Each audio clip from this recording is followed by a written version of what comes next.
Today, what we're going to start with is some simple modeling methods, and then I'm going to show you, I kind of have to create the condition that I really want to get to, which is something as simple as cove lights. Cove lights are actually incredibly easy if your model is built in a way that is conducive to creating those kinds of conditions. But what I'm going to do is just cut like a quick hole in the ceiling. It's not going to be anything super fancy or perfectly calibrated or designed or aligned or anything like that. So don't get your hopes up that it's going to be the most beautiful thing you've ever seen in your entire life. But you will learn how to make really quick cove lights. So anyway, what I'm going to start with is first and foremost turning off my lights. So I'll go back to the default layer for a little bit. And I'll turn off all these cans. So what I'm left with is my 1-inch thick ceiling. One thing that I think is easier for us at this stage, even though I created the thickness of the ceiling there, I think what we want to do is get rid of the thickness of the ceiling in this condition. So I'm just going to explode that and get rid of the top layer. Remember, this is a rendered model. It doesn't have to be perfectly accurate. I'm not necessarily taking a section out of it. It might be different in conditions where you're using this in a design course, where you have to take a section of it, for instance. But in this case, we're just using it for for rendering and representation purposes, so we can do stuff like this. And likewise, I'm also going to get rid of these things. Okay, so that's all I really need to worry about for now, I guess. And I'll get rid of some of those too. Okay, so it's really easy for you guys to be able to cut whatever geometry you want out of it. So if you just, calculate and measure where you want your cove condition to go, just create a box and then get inside of it and trim it out. So I'll say trim. I'm going to say my box is the cutting object, the ceiling is the surface that gets trimmed, and there's your hole. Not too hard to understand so far, right? So if I'm trying to create the enclosure above it, you guys are familiar with Control-Shift-Click by now, I believe. So you use Control-Shift-Click to do either surface selections of a closed three-dimensional geometry, or you can use it to select edges. And if you hold Alt and you click on your gumball, you can create a new profile that's 1 foot above. So I'm hoping at this stage that all of this is review for you guys, but maybe some of it is a pro tip that you forgot about along the way. What I want to do here is just join this geometry and make it one singular geometry, so it's a little bit easier to work with. I only have to click it once to select it. And I'm going to do two things. I need to create sort of the surface that's going to be the lip of the cove, and then I'm going to have to create the negative surface that's going to be the cutback of what a cove light is. When I say a cove light, how many of you actually know what I'm talking about? You guys should have stopped me long ago. Okay, so not because it's going to be hard to understand, but just like you guys, if I'm saying something and you don't understand what it is, stop me. So this is a cove light. Okay, it's basically like a recess in the ceiling that lets light bounce into the space rather than directly illuminate the space. Okay, that's cove light. So that's what I'm creating. So you need to visualize where we're going with this to understand what I'm saying. Anyway, so we need to create that negative as well as the surface of the lip, which is this little guy right here, plus the negative that the cove light actually sits in. So I'm going to do two things with this. I'm going to scale it slightly higher, so I'm going to say scale. And my origin point is actually going to be, I don't have my ortho on. So I'll track ortho to the midpoints. And then I'll just grab it here and I'm going to say make a copy yes. And I'm going to go 1.1. Oh. Whatever. We can just drag it out, actually. If you have an exact dimension, you can measure the exact dimension, but for us, it's not that critical. So I also need to copy another one of these down 1 foot, and I'm actually going to move this one down a little bit to create that little lip that I want to have. So I'm just going to move this down, let's say -9 inches. And then I'm going to take those two curves and I'm going to loft them. I did not type in loft. Loft. There we go. That. Okay. There we go. So I'm going to switch that to the ceiling. And then I'm going to take this other outside edge curve and I'm going to copy it down, do the same loft, and then I'm just going to do a whole series of lofts and planar surfaces in order to enclose that space. So Alt -9 inches, so I've got 2. And now I can just work my way all the way up to the outside edge. So I've got curve, curve, not loft actually, curve, curve, planar surface, curve, curve. Oops, sorry. This is a loft.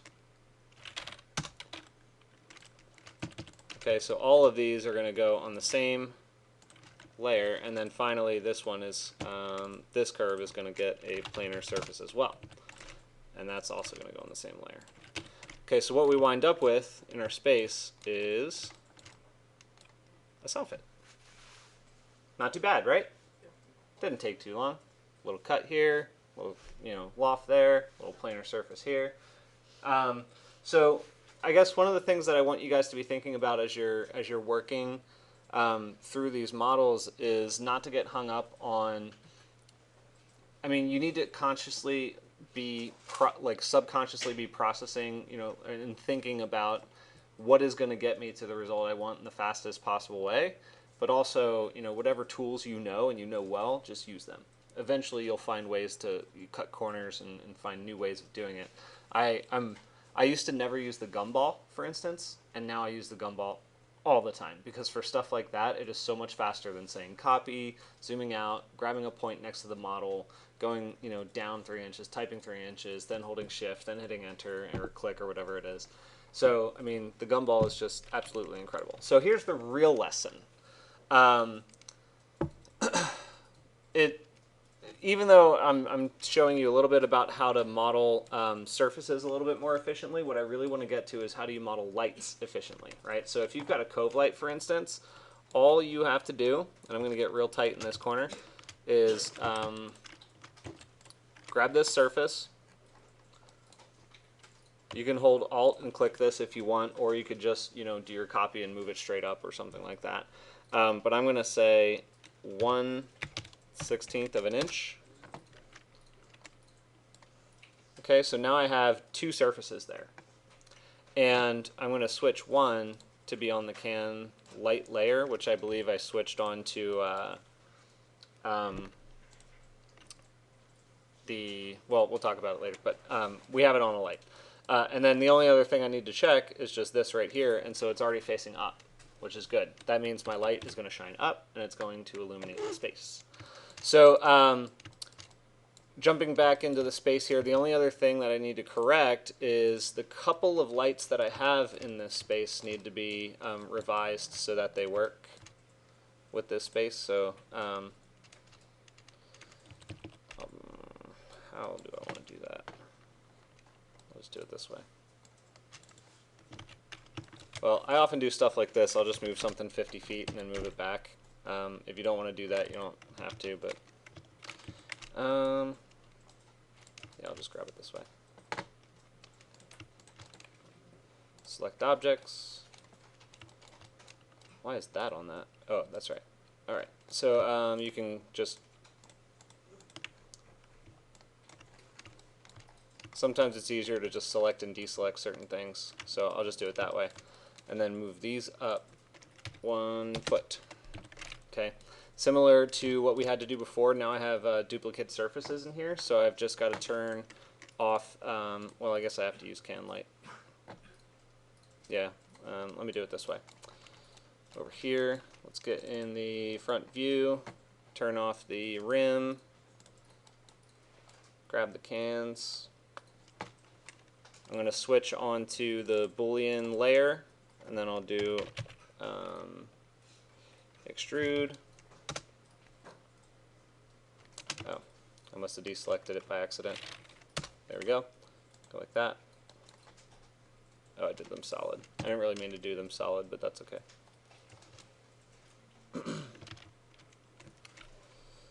Yeah, let's do it solid. Okay. I just decided to use solids anyway. So extrude surface, we'll go 1 inch. That's going to go on ceiling.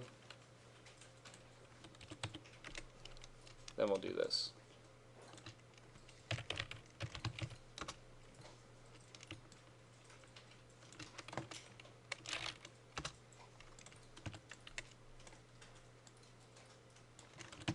Okay, I'll use Boolean.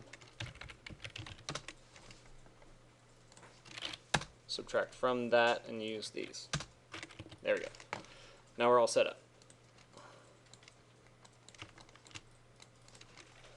Get rid of the surface. Boom. Okay, so what I'm going to do then, I know I just talked through a whole bunch of things. I'm actually going to set this to a draft render, allow you guys to do something in your model that's similar.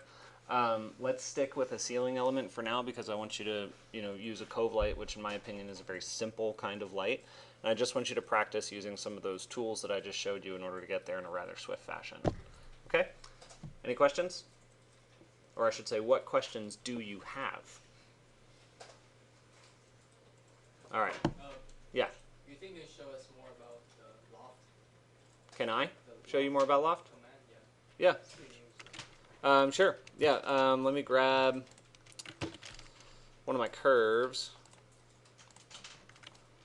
What do you need to see about it?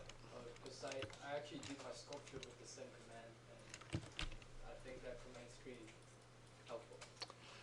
Oh, okay. So you want to have like a whole rundown on like everything about lofting? Is that what you're talking about? Yeah, I think it's possible. Okay. Well, no, because like I want to keep this video in particular to like here's some pro tips to getting to something very simple very fast. Okay. But if you want to hear some loft stuff, we can work through some lofting stuff in another video.